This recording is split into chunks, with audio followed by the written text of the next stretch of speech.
Hey everyone, my name is Sam. Thanks for checking out this video. If you get to the end and liked it, then subscribe, bell notification, give the video a thumbs up.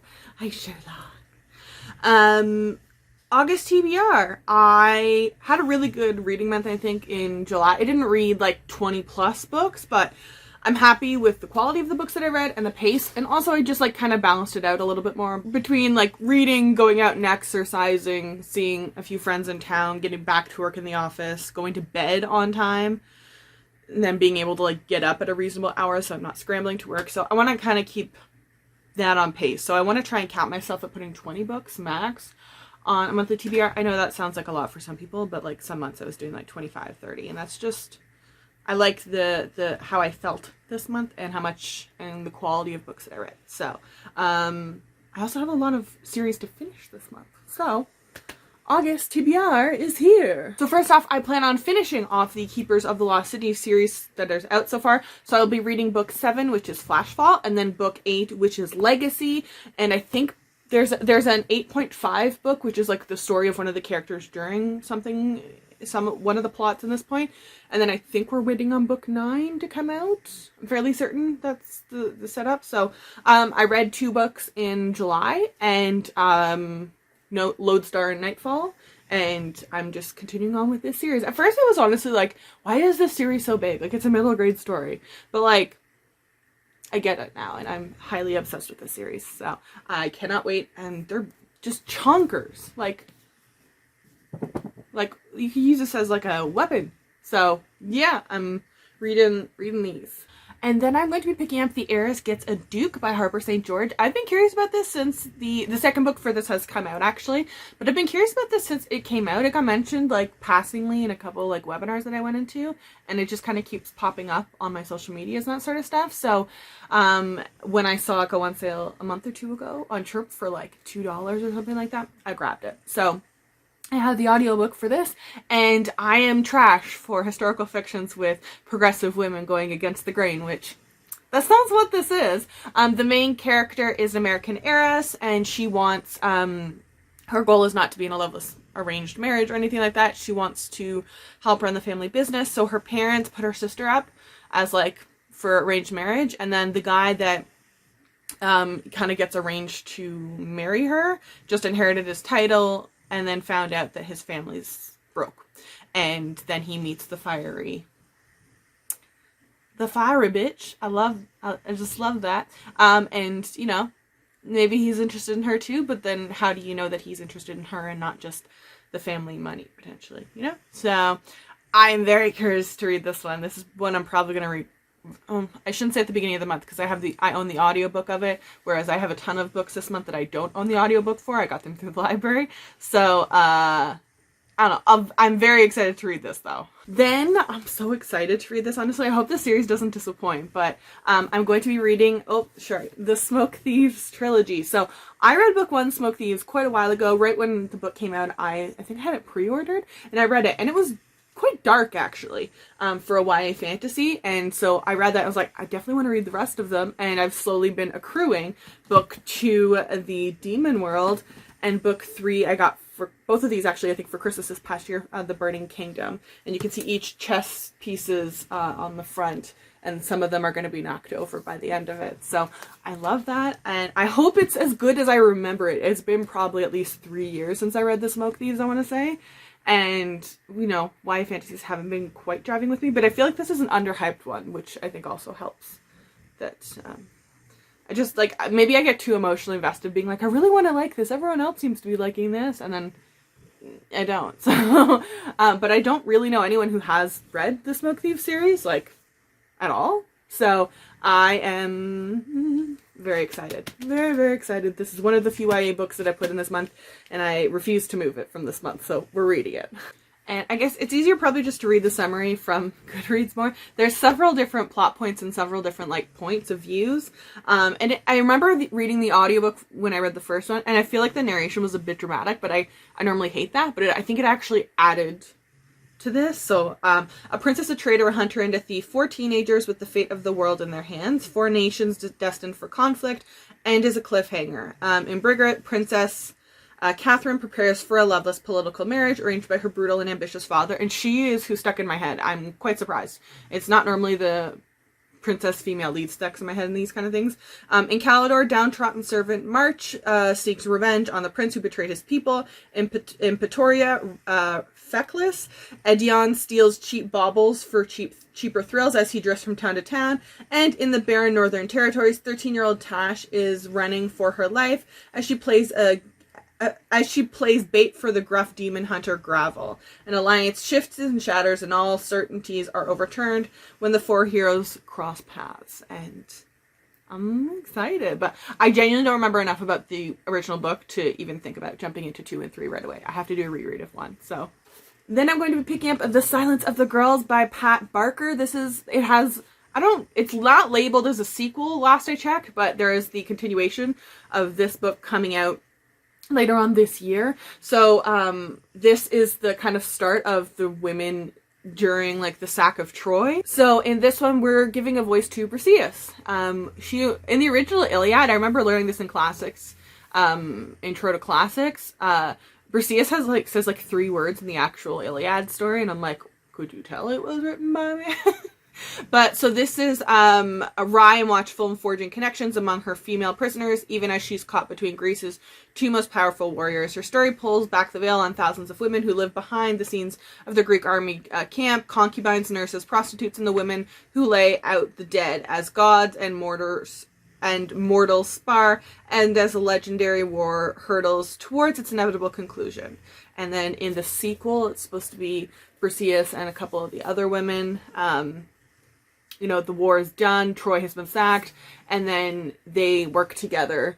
That the Greeks are stuck because they pissed off the gods when they sacked Troy, and there's no wind for them to get back to Greece. So shit's starting to hit the fan, and the women are gonna kind of get in cahoots. So I'm really liking the concept of both of those, so I really hope I like this one so I can be like, yes, I should definitely read the second one. So high hopes for this one, and it's not super long as well. So I've been more interested in giving classicals that have women centered a shot, because I tried Circe and it just, I don't know, I was really disappointed by it. But then I read 1,000 Ships and it was excellent, so I'm more hyped for this. Then I am picking up The Wolf and the Woodson by Ava Reid. I was debating waiting to read this until there was winter, but I don't know, I'm just super excited. It's supposed to be Hungarian history and Jewish folklore, I believe it is, but the main character is one of the few people in her community who has no magic.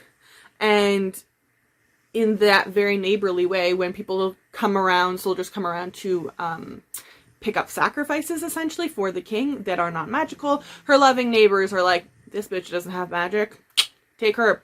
And then after she's taken, the group that she's being taken by gets attacked, and her and one other person are the only ones who are left, and that person ends up being the not besmirched, the prince, but no, it's not besmirched, isn't the right one. What's the word I'm thinking of? Disgraced. He's the disgraced prince of the king, and he is kind of worried that his brother is going to attempt a coup to take over his dad, and his brother seems like an absolute psychopath, apparently. So we are going to try and avoid that, and they're going to go from enemies to lovers, I have a feeling. So I am very excited, very, very, very, very excited about this. I know quite a few people actually ended up picking it up, but I don't know that anyone has read it quite just yet, so maybe I'll be one of the first. Then I am picking up She Who Became the Sun by Shelley Parker Chan. This is supposed to be for fans of Mulan meets Circe, and that's kind of an interesting combination idea. It is set in China, and during the Mongol, the Mongol rule in all of that continent area.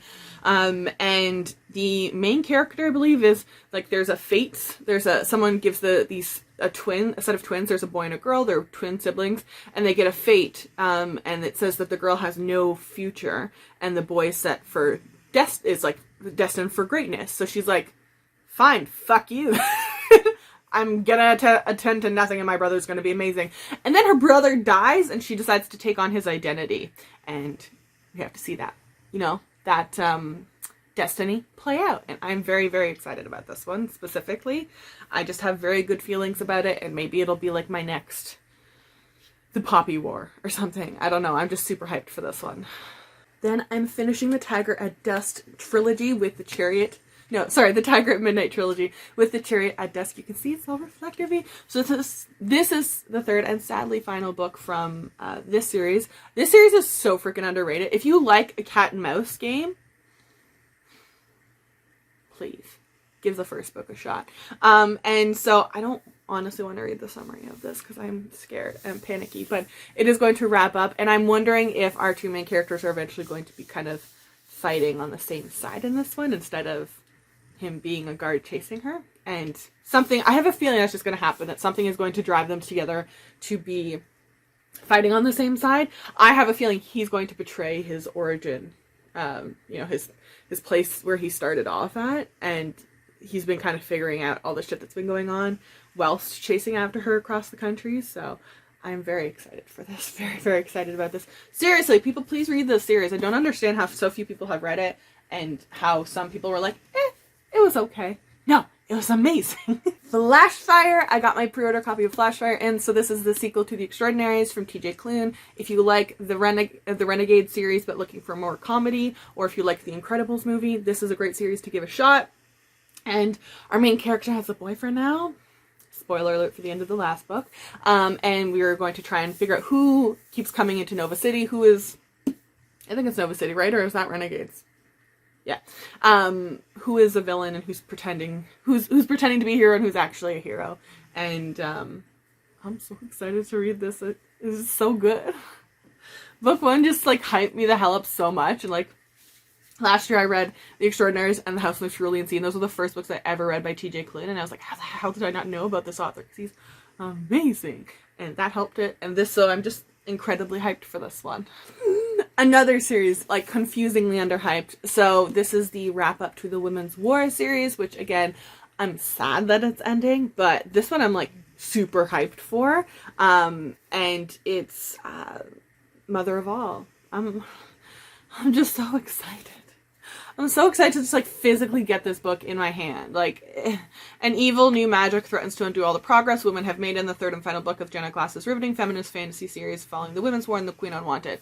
If you like things that are specifically focusing on sexism, then this is a great series, but, like, totally trigger warning that, like, it is very sexist. I remember seeing a review for the first book, and someone was like, ew, this book is so sexist. And I was like, it was literally pitched as, like, Me Too in feminist fantasy. Like, of course it's sexist. That is literally, you can't, they're showing you the world to be like, this is bad, we're gonna mess with it. And then the other books, they have created like a magical well, and they, in a area that didn't have a magical well, but it also has created all this political conflict because they're landlocked.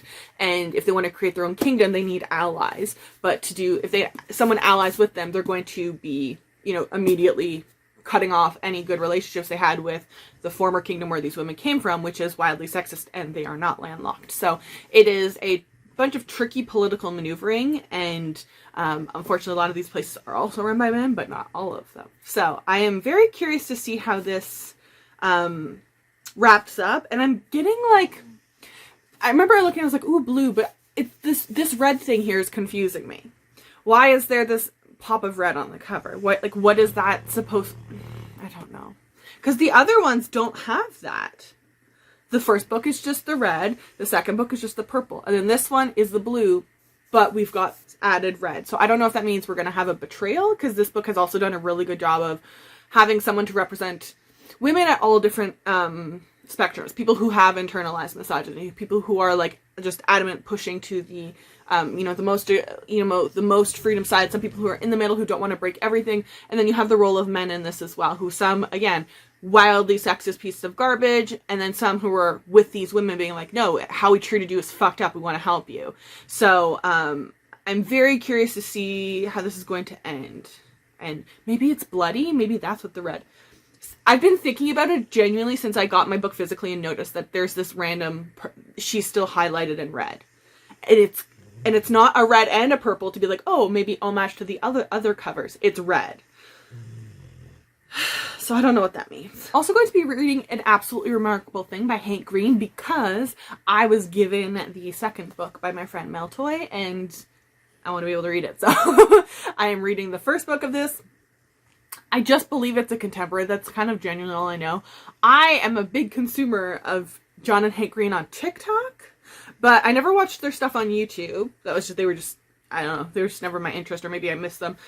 And I just don't generally read contemporary YA, so I've never read, like, Looking for Alaska, or that one with the girl who has cancer, who plays the love interest with the guy who is her brother in another movie. You know that one?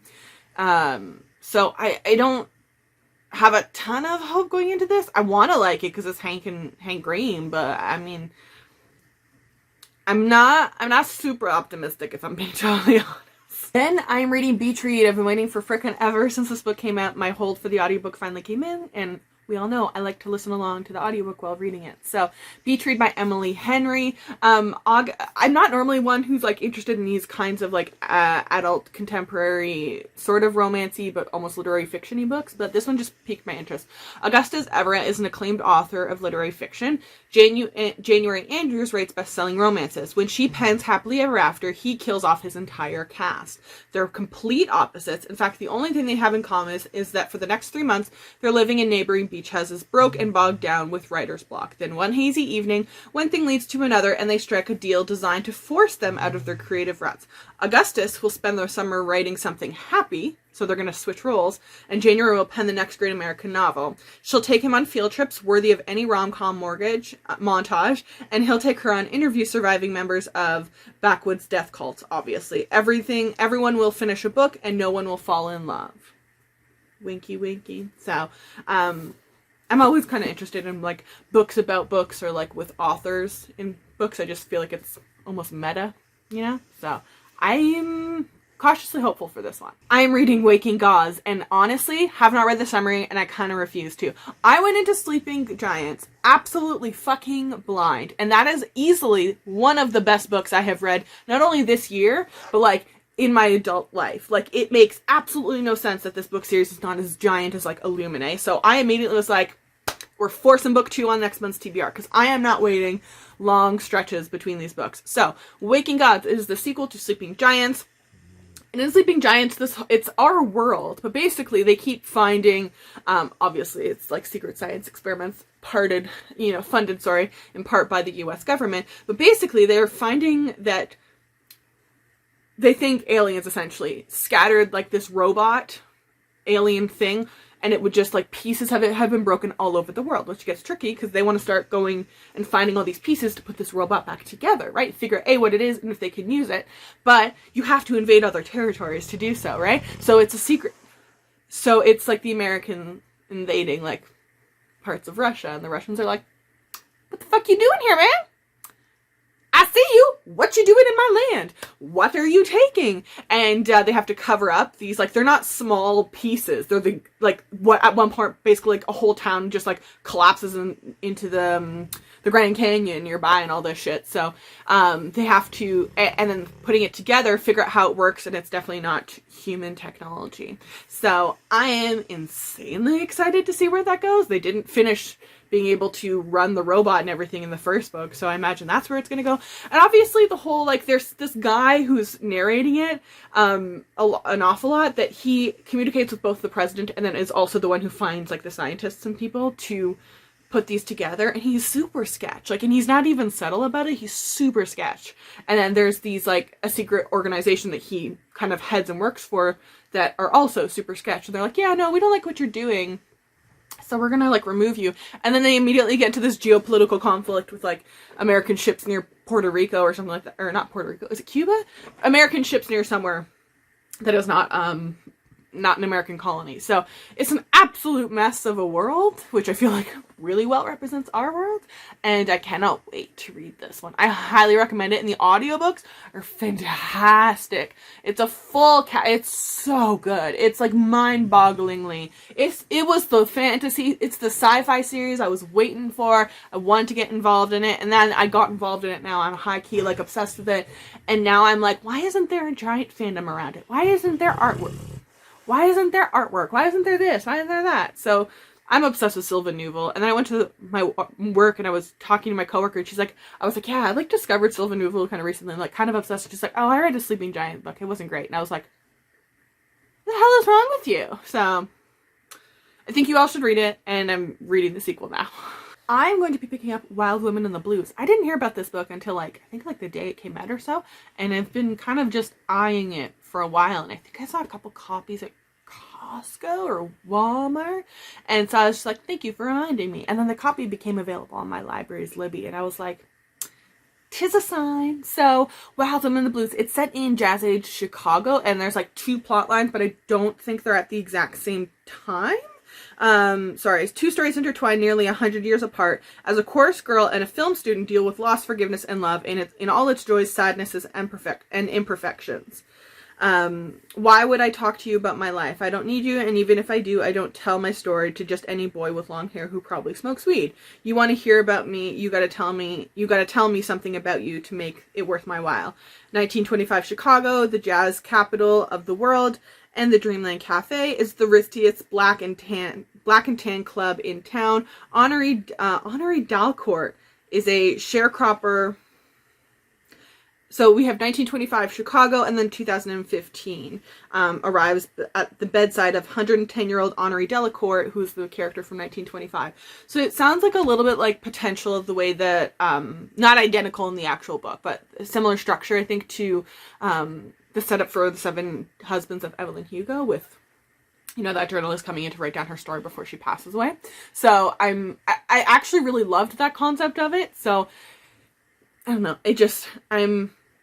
I'm very curious about this, and the whole concept of Jazz Age Chicago is something that is like really interesting. I feel like New York and Chicago are like 2 that I always think of when I think of that kind of time period in the 1920s. So, but I don't know that I've read a ton of books set in Chicago, so I'm very curious to see this one. The Taking of Jake Livingston. Congratulations to the author. It hit New York Times. That's amazing. That's so exciting. The main character is the one of few black kids at his prep school, and as if that's not enough to make you stand out, he also sees ghosts. You know, how we all do. And they're normally like pretty chill though, like the ghosts don't like attack him or anything like that. They're just kind of mind their business, and you just kind of have to go through life being like, people can probably hear me talking to other people. But anyways, everything's fine until a ghost shows up, and that ghost was like a school shooter from the sound of it. And he starts haunting Jake. That's not good. And I think it was pitched as like Get Out meets Danielle Vega, so I'm assuming it's going to touch on the aspects of racism an awful lot, the same way Ace of Spades did. So I am very excited about this. It also has a gay rep, so I'm assuming from the sounds of it, Jake is also gay. So I'm so curious about this one. This is one that, despite not being a big reader of horror, the cover got dropped, and I was like, that's a really cool cover. What's this about? And then I read the summary, and I was like, I want to read this. Then I am picking up Madame by Phoebe Wynne.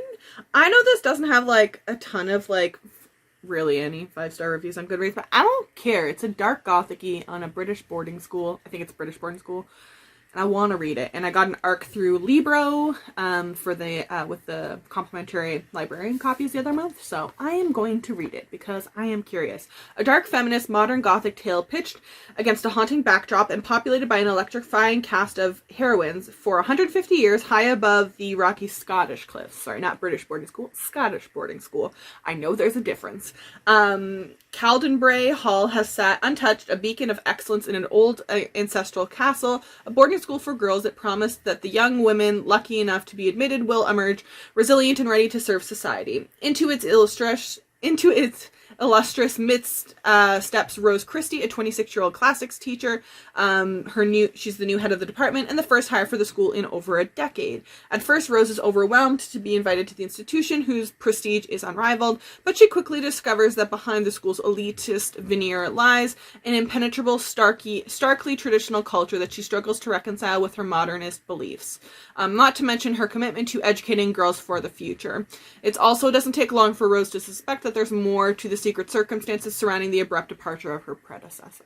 So, it sounds cool and promising. I don't know why it has such low ranking, but like, we'll try. Then I'm picking up The Plot by Jean Hanf-Kalowitz. Sorry, what's the author's name? Jean Hanf-Kalowitz. I'm so sorry, I'm not saying that right. But it's set around like it's a thriller. The main character is like a professor, like either like just has the main character is like a well-known writer, and I guess they're having writer's block or something like that. And when a student submits like an art like a manuscript to them for like input or something like that, the student abruptly dies, and the teacher's like, well, no one knows that the student gave this manuscript to me, and the manuscript is amazing. Who's gonna know if I play it off as my own? Well, someone found out, and it's like, I know that this is not your manuscript. I know. So I'm very excited about this one. Then I'm doing a reread of The Bear and the Nightingale by Catherine Arden. It is the series that we are doing a like series binge in the group. Every once in a while we pick a series to, one book each month to help people kind of catch up on back catalogs, and this was voted for the series to do next. So I am joining in because I've wanted to reread this series for a while now.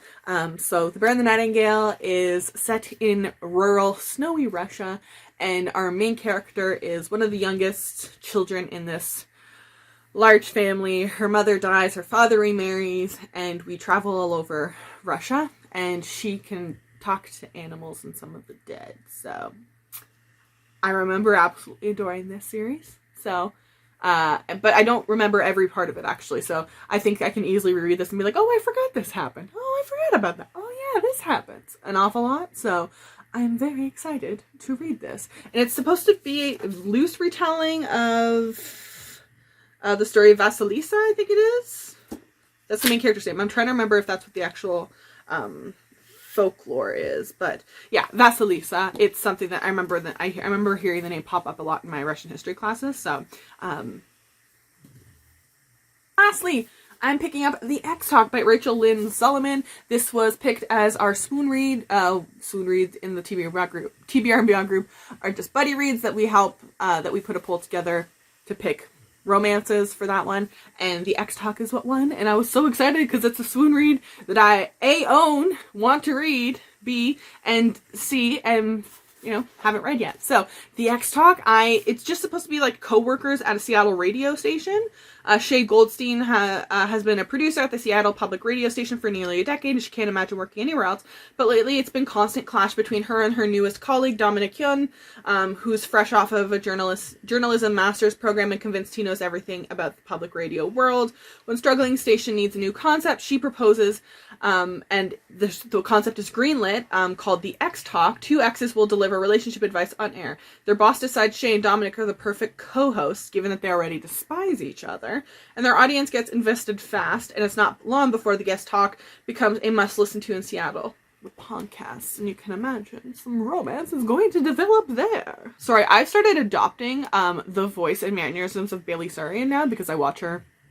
So I am a mixture of Jenna Marbles and Bailey Sarian, and that's about it. Those are the books that I plan on reading this month. I am super hyped for all of them. I know I say an awful lot too, like, oh my god, I'm so excited. This one's especially, though. I will link all of my social media stuff down below. I will also link my bookshelf from Storygraph and Goodreads with all of these books on it, so you can take a look if you need to.